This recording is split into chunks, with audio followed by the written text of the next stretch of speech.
Welcome. Oh, wait, I'm not wearing my shirt. Hold on. Doodle time. This is my art shirt. I only wear this when I make art. Make art!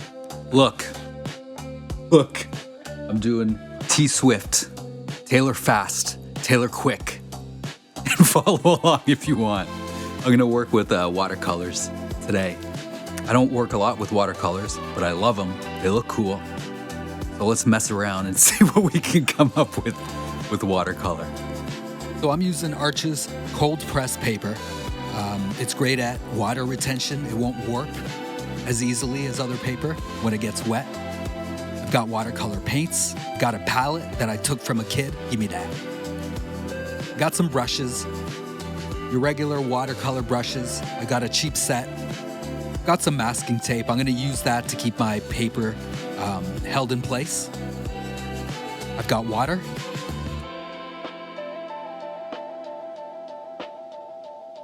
I'm using a pencil for my pencil set. You can use a whole bunch to do your drawing. I've got an eraser, because what I'm gonna do is I'm gonna take this fine tip black marker, go over my outline, and then erase all the pencil lines before I watercolor. So with this masking tape, what I'm doing is I'm gonna tape down the paper to this table. Two reasons for that. One of them is I don't want it to move in relation to the camera. Other reason, and I do this when I'm not filming as well, I'll tape it down to whatever surface I'm working on, and it creates a nice border. So what'll happen is I'll go in and I'll do my watercolor painting, and then when I take the masking tape off, it's gonna leave whatever portion of the paper I've covered with masking tape, it'll leave that white, leaving a nice border. So watch me struggle through this.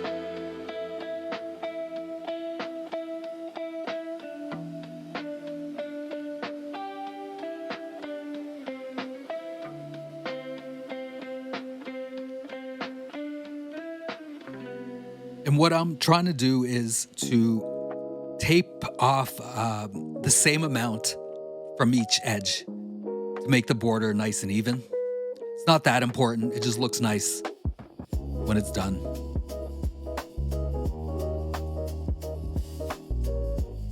So I'm gonna go in and use a reference image of T Swift to draw my outline. I'm using a 2H pencil. It's a lot denser than your typical HB.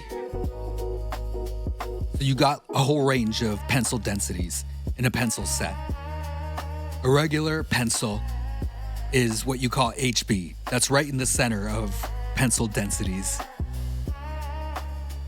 You can start to go into H, 2H, 3H, 4H. Those are all denser, so they don't apply as harshly or as hard on the paper. You can go the other way into the Bs, 2B, 3B, 4B, and those are a lot softer.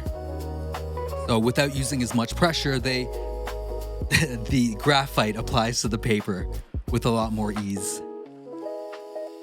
So with this 2H, going around, figuring out where all the edges and lines and stuff are for this drawing.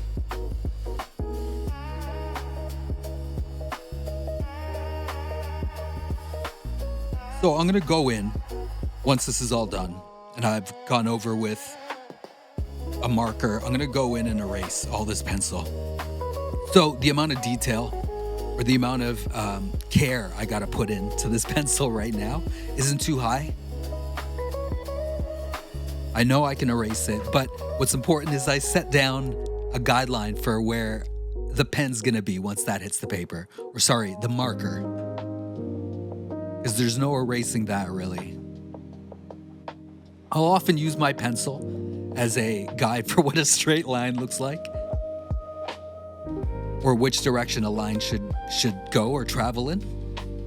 Might hold this pencil up to the actual reference image and try and maintain that same angle and bring it up to the paper to give me an idea of the direction of a line, I guess.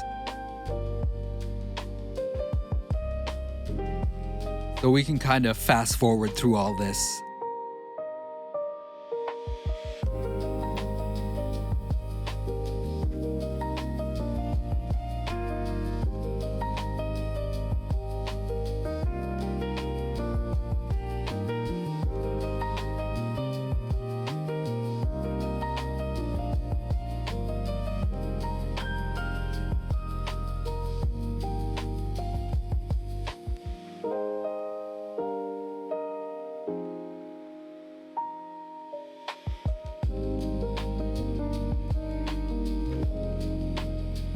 Oh, so the face. I'm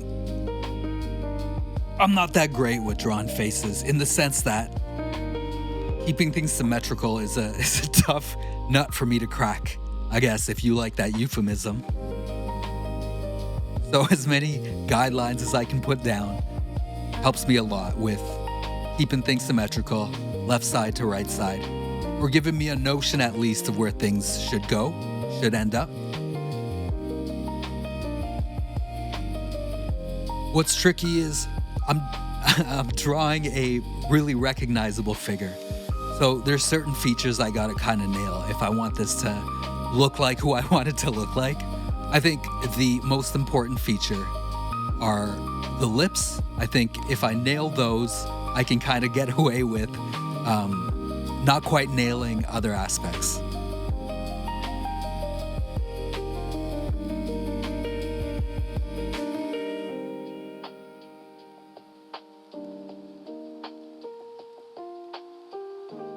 I don't need too much detail in the nose at this stage. I just want to figure out where the bottom of the nose kind of ends up, where the nostrils sit, and where the edges of the nose on each side, left side, right side, where they line up. A lot of the nose detail is going to come in through shading and applying different layers of watercolor. So at this stage, it's just being real basic with my nose.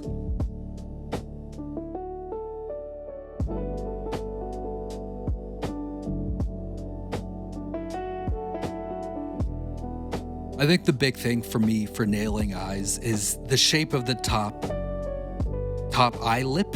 Is that a thing? The top of your eye, where the top eyelashes sit, whatever that's called, that thing. That's what I mean by lip. Nailing that with as closely as I can with pencil to begin with is gonna help me out when I go in with paints.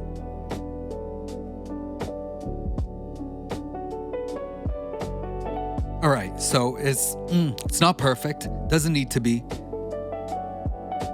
This is my foundation. So I'm gonna go in and kind of go over all of this. I guess that's all I gotta say. Enjoy this. Oh, so the marker I'm using, it's a Micron fine liner, 0.3. Listen, you don't need to use the same one I'm using. What I like about this one, though, is it's waterproof. What'll happen is if I use just a traditional marker that isn't waterproof, is when I go over with watercolor paints, it'll end up bleeding all the marker if it's not waterproof. So that's why I'm using this one. I like them. I've been drawing with them for quite a while.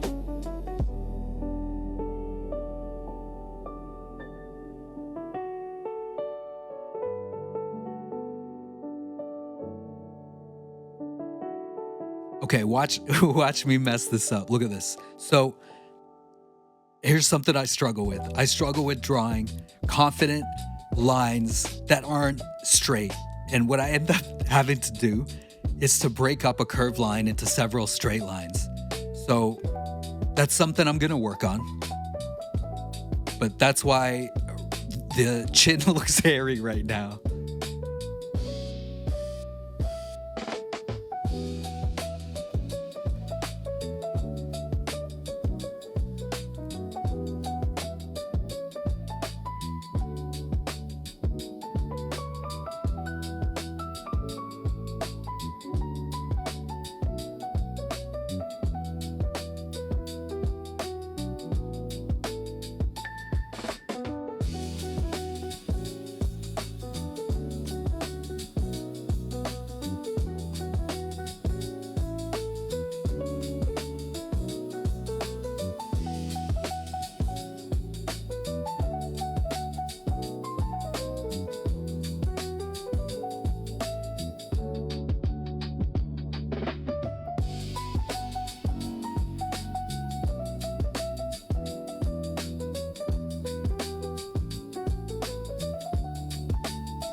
Okay, now that that's all pieced in, all the marker, I'm gonna go with my eraser and just get rid of all the pencil lines. I don't think I need them anymore. And if I do need to set a little guide for where shading's gonna land, I can do that later. I just wanna clean all this up.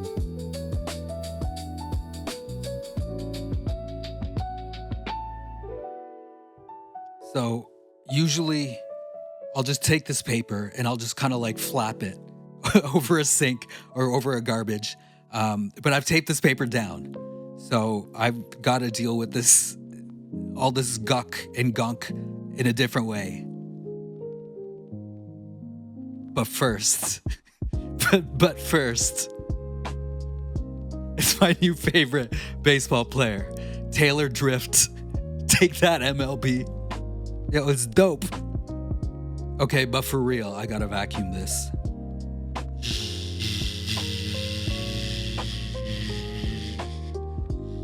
Done. I got this basic set of watercolor paints. I don't know when I got it. I've used it twice before. I find them pretty good.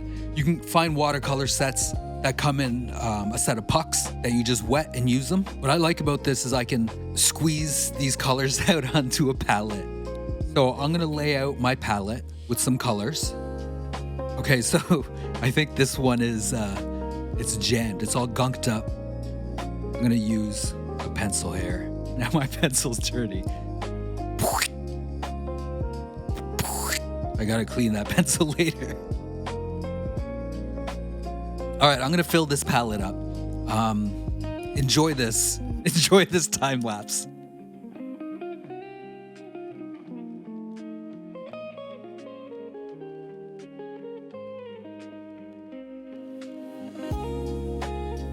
So this is actually quite dumb. I'm filling up my palette and I'm putting my palette over the artwork. If I had any spills there, that would have been a travesty. However, I'm doing this for the camera and it's lined up right over this piece of paper. So that's that. So I've watched one or two videos years ago about how to watercolor. And there was this pointer someone gave about wetting an area before you put the paint down. That's what I'm trying to do because I forgot what happens. So bear with me. It's a little bit of experimenting here. Let's see what happens when I wet my paper and put paint on it.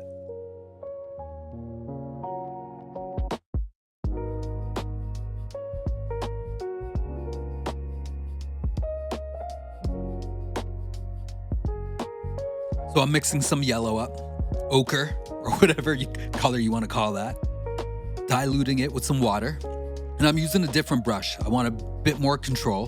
This brush is a lot finer than the one I used to wet my paper with. And I'm putting this on the wetted surface. And I guess that's what happens. So what's nice about wetting the paper first is as your brush starts to dry, you can start to drag it over the wet surface and fade it.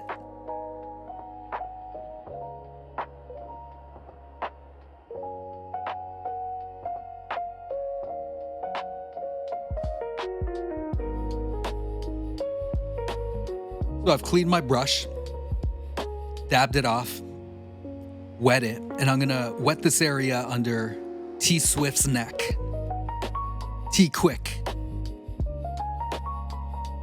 There's a section of her neck that has some shade on it from the part of Taylor Quick's hair that I just painted. So I'm gonna wet this area and fill that in.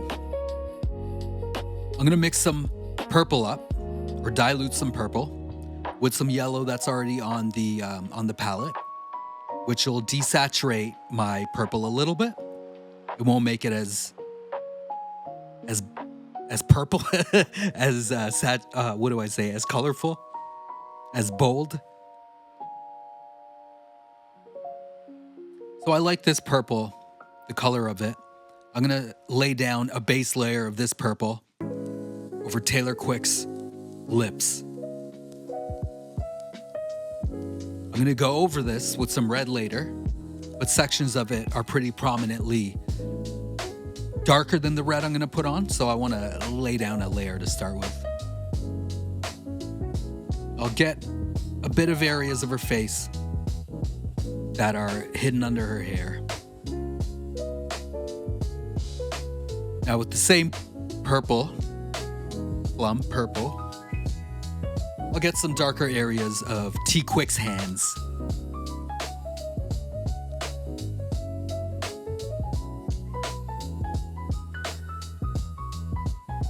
I've darkened my purple a little bit, and I want to lay down right where the edge of the chin lies, because under there on the neck is the darkest part of this entire picture.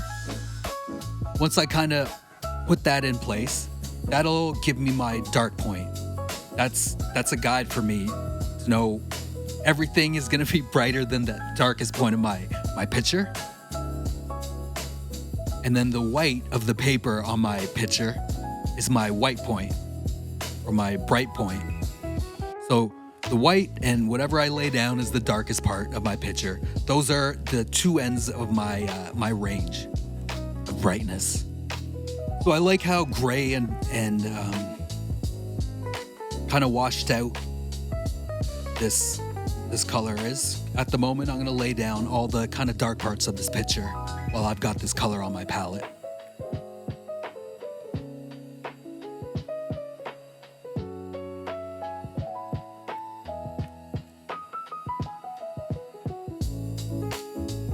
Gonna give this palette a nice wipe. I don't want colors contaminating. I'm gonna lay down a blue next. So I want that blue to be saturated. I don't want to pull any of the blueness away from it by mixing the blue with whatever, or that warmer color that was on the palette currently. So now that that's clean, I can start to dilute a shade of blue.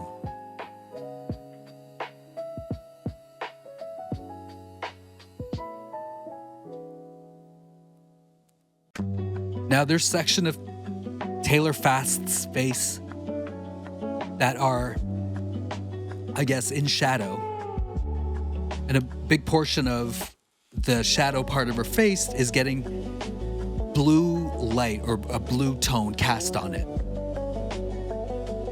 So I'm gonna use this blue that I've mixed to kind of lay down the darker blue parts of Taylor Quick's face.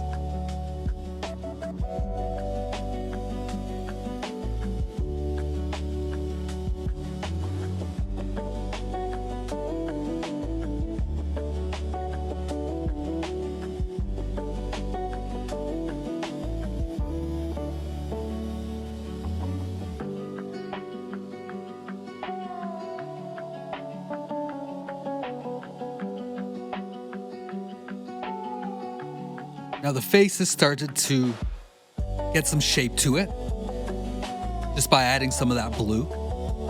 It looks a little ghostly right now because there's no warm colors in the face. We'll introduce that later.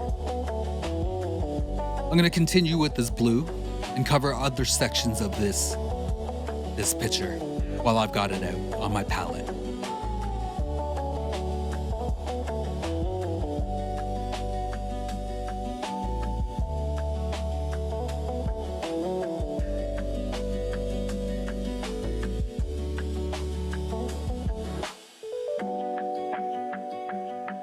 Okay, that's a start.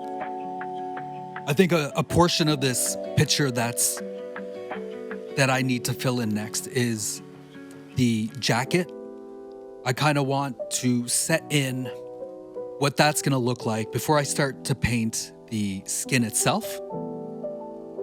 Because what's gonna happen is the colors around the skin are gonna affect the way that the skin color is perceived. So the more I lay down around the skin, it'll help me be accurate with the color of the skin once I lay that down. So I've mixed a bit of black with a bit more darker blue. I'm gonna dilute that and then lay a base layer down in this jacket.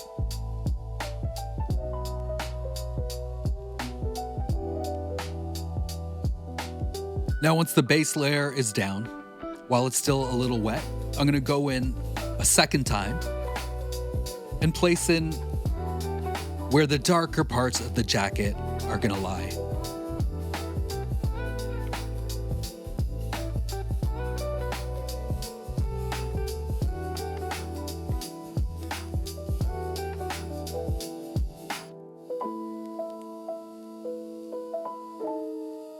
I like how bold and dark this blue is looking on the paper.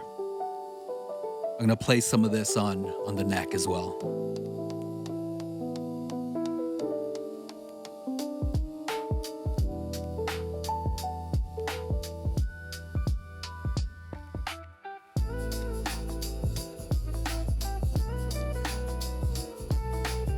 Now that I've got blue in a big portion of this picture, I can grab some orange and kind of start to lay down skin colors, having blue as a reference. So I'll do this over the face, over the neck, the hands.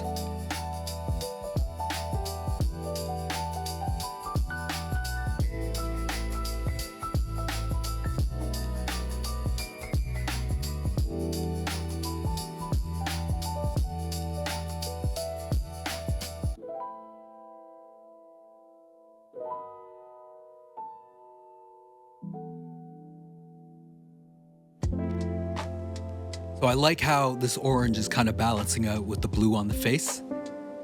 Having that blue there to start with is really helping me.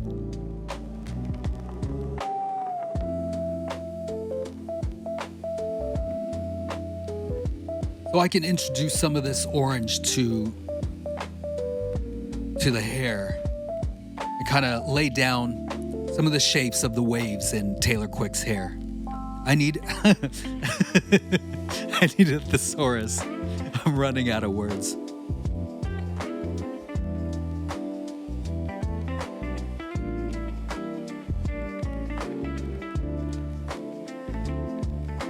I'm gonna lay a base color down on the lips now.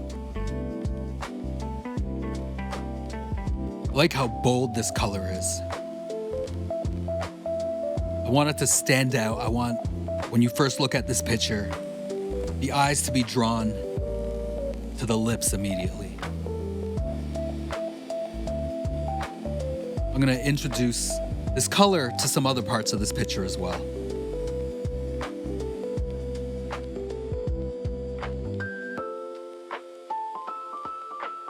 I'm gonna mix a color that's gonna be the shade for the lips. I don't like just adding black to any color to get a darker version of whatever color you want to darken or shade.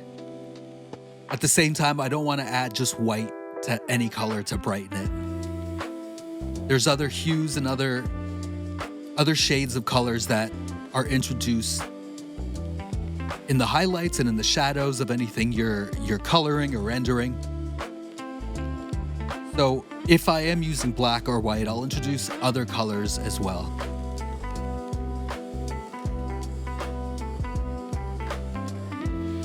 So with this shade that I've got in my palette, I'm gonna go and kind of add to this picture wherever I deem fit.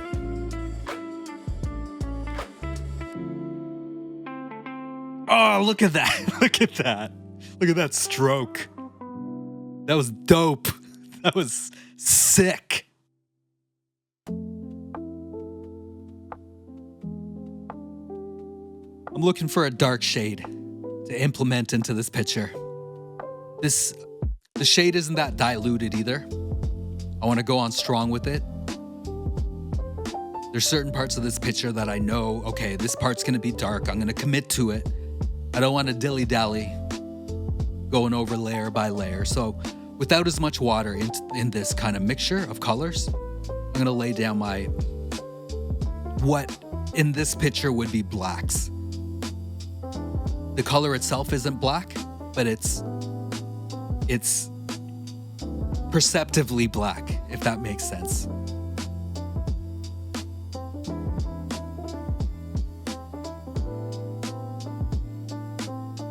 So getting the eyelashes in place, getting the pupils really nailed in place, and then the ring around the iris, which is dark, getting that in place, that helps so much with making this pop. As soon as I add the pupils, it's gonna be a voila moment. Watch this. Ready? Wait. Wait. Voila. That was underwhelming. I hyped that up too much. So with this strong, dark hue in my palette, I'm gonna find the parts of the jacket that are gonna fall into total darkness. I'll lay all that down. The jacket's gonna be quite dark in the end, so I can go in and know that this will be a good kind of dark part of my jacket.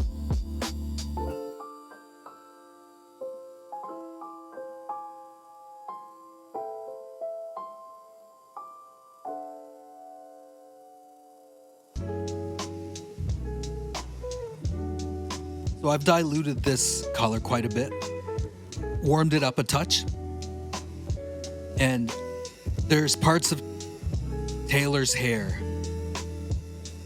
that are dark and almost like a dirty brown, dark gray. Anyway, it's where the hair is reflecting the least amount of light.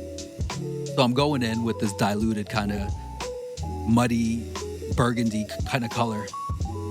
And I'm gonna lay a base down.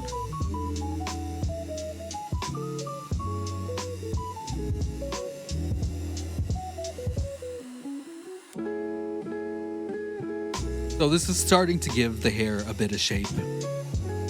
The left side of the hair is completely untouched so far. That's the direction a rim light is hitting, I guess, Taylor's hair. And it's gonna remain white. I want to leave that untouched for the most part.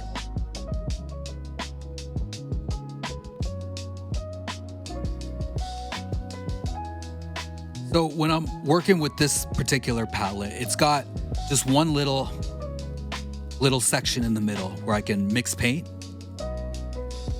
So what defines how I decide what section of the painting to tackle next is often if I can take the color that's in the middle kind of cubby and alter it a touch without having to chuck it all out.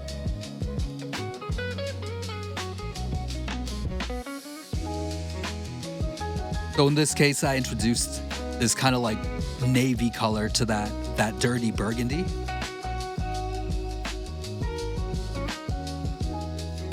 And I can lay down some more definition in the jacket.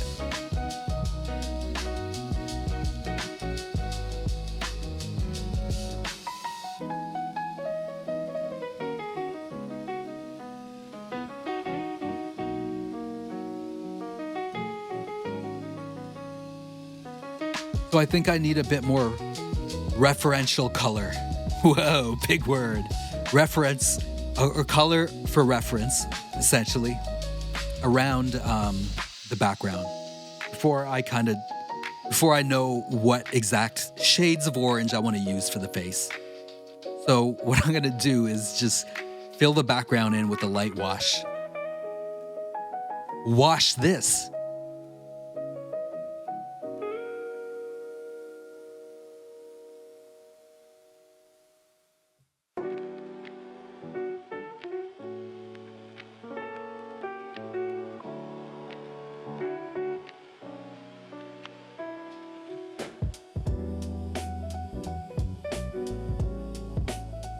So this helps quite a bit because it gives me a better sense of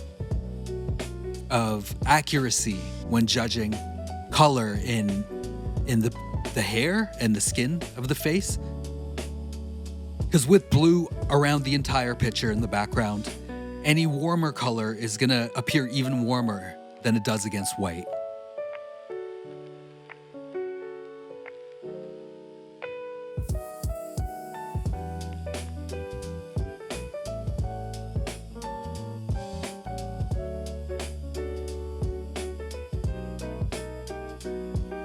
So with that blue all filled in the background, I've got a good idea, or I can compare this orange that I'm mixing to the blue to see how it's gonna end up looking.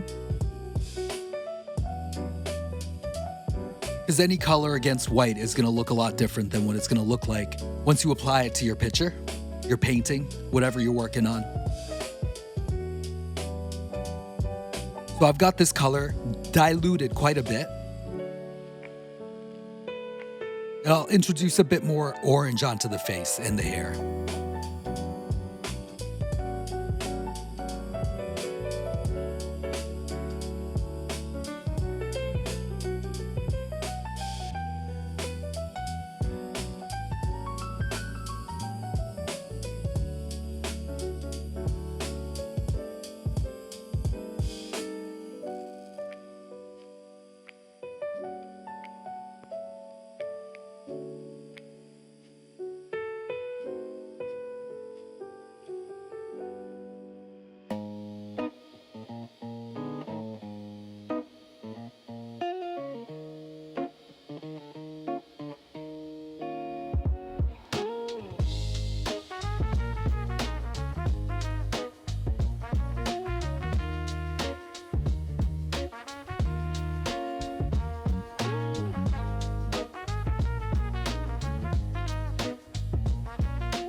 So I don't know how to blend all that well with watercolor. It's still new to me. Oil is more my thing. So what I'm doing is to give shape to the face. I can't quite blend, but I'm building up shape with layers and hard edges. And you know what? I don't mind it. I think it looks kind of cool. And at this point, I think you can see a lot of the shape of this picture has come in place. So I just got to go in and little by little add colors where I think they belong, build up values that are on the paper. So I'm gonna go ahead and diddle away at this.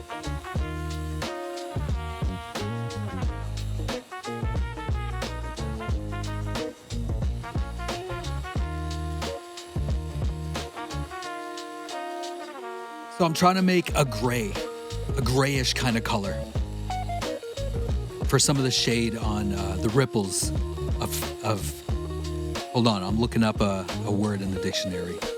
Haste, Taylor Haste's shirt. What I want to avoid here is diluting black or just mixing black and white. If you look at the world around us, black and white is not really a color we see. You know, what we perceive as black or white is really just made up of a whole bunch of other colors. So I've diluted this kind of grayish, desaturated olive green, and I'm using that as my gray.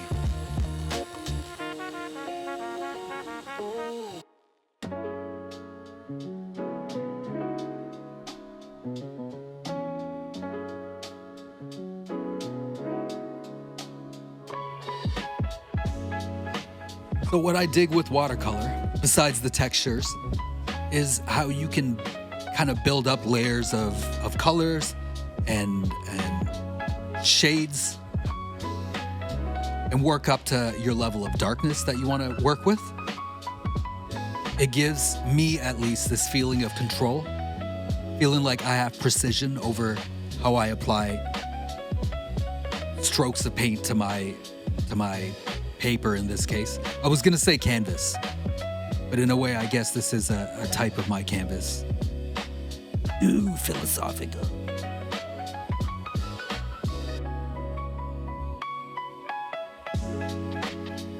So as my paint is drying, or the water in it is being absorbed by the paper and just drying in the air, what looked quite dark upon application, when it dries, gets a little faded.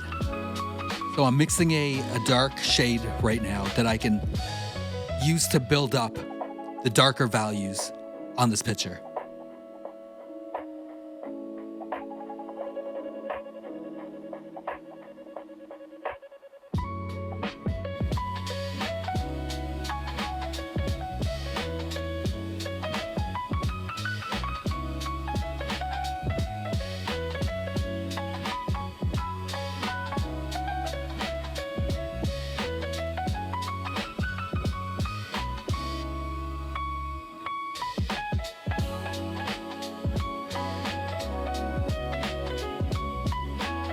I like what this color is kind of doing to any part I apply it to. It's a nice earthy brown. So I'm going in really all over the picture, but mostly wherever the colors are warmer. And I'm using this to darken certain aspects of this picture.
And what is nice about being able to build up layers of color is the hair ends up looking kind of cool. Just with 3 or 4 different colors applied to it.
All right, so here's the dilly. I don't like the background. There's too much blue in this. I like the color of the lips a lot. So I want to bring some of that into this picture. So I've diluted this kind of magenta, this hot pink, and I'm going over my blue. Now I realize it's gonna mix with the blue and make a kind of purpley color. But so what?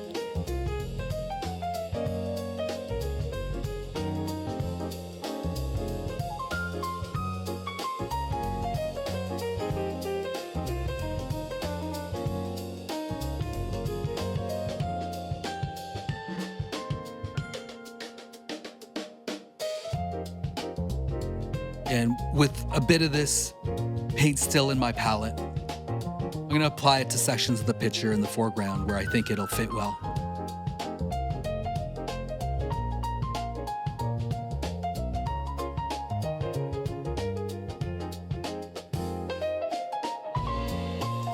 Okay, cool. I wanna saturate some of the hair. Some of the warmer tones are looking a bit dead. So I want to put down some vibrant orange to help with that.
So as I've built up some form and shape and given color to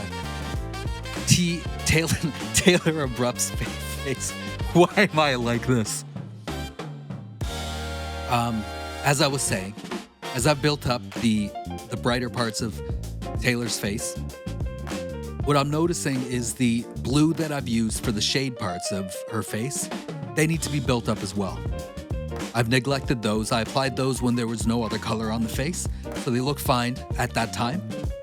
So I think I just got to build that up a little bit.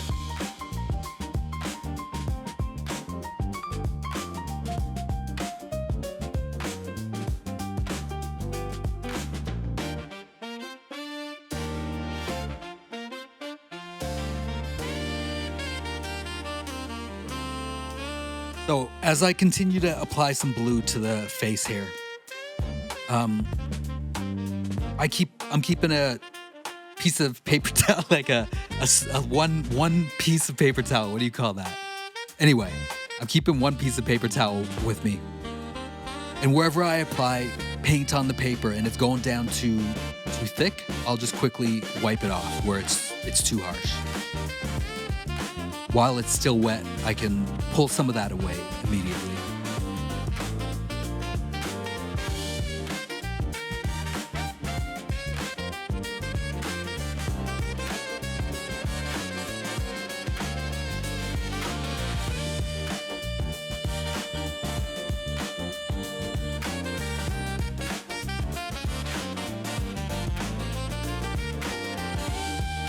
And using this blue, I'm going to build up a bit more color into the jacket.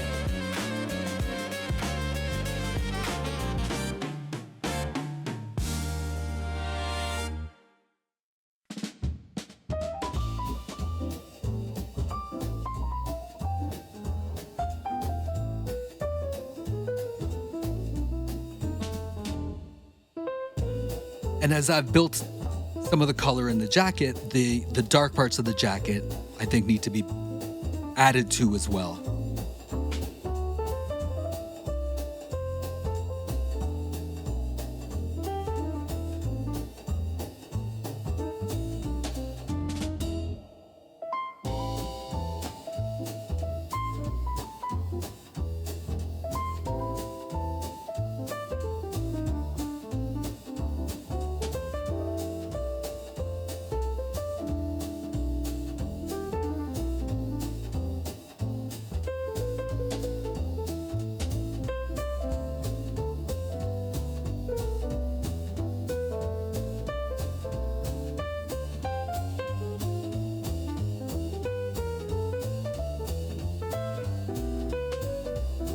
So with this blue that I've been using to build up the jacket, I can use that to darken certain parts of Taylor's face, especially around the eyes. I want the eyelashes to come out looking quite thick and bold. And I'll introduce some of this in the hair as well.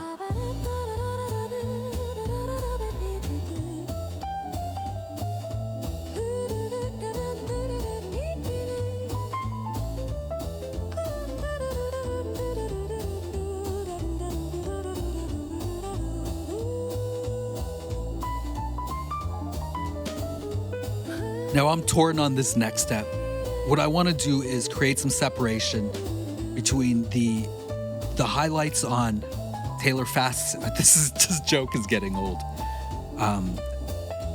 I've lost my train of thought. God damn it. I want to create separation between the highlights on Taylor's hair and the background. So I think if I introduce a darker color as an outline, it'll help with that. So here's me messing around.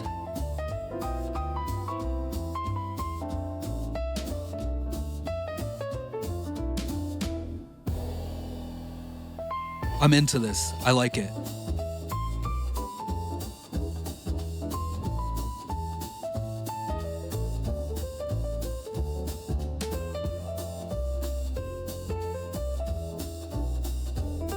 Okay, so this part is really cool. I love this part when it works. I'm more or less done. I just got to sign it, but I'm going to remove the masking tape. Watch how cool this looks.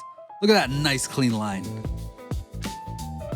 So what I find helps is when you're using masking tape on paper, is what I do at least is I'll rip off a strip from the roll and I'll put it on whatever clothes I'm wearing. I'll get it sticky on that and I'll take it off. I'll put it on it again, take it off. I get some clothing fibers stuck in the tape. And what that's gonna do is it's gonna prevent it from sticking too hard on your piece of paper. Because if that happens when you peel this tape off, it's gonna tear and lift some of the paper, and it could rip some of the paper into your actual painting. Like it'll pull some of that off and tear it off with the tape. So I've got these white gel pens. I dig them. I'm gonna use one of them for signing this.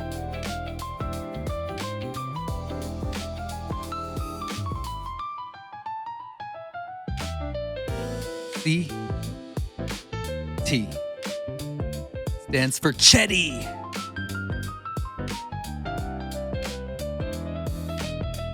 And yo, straight up, Taylor Swift.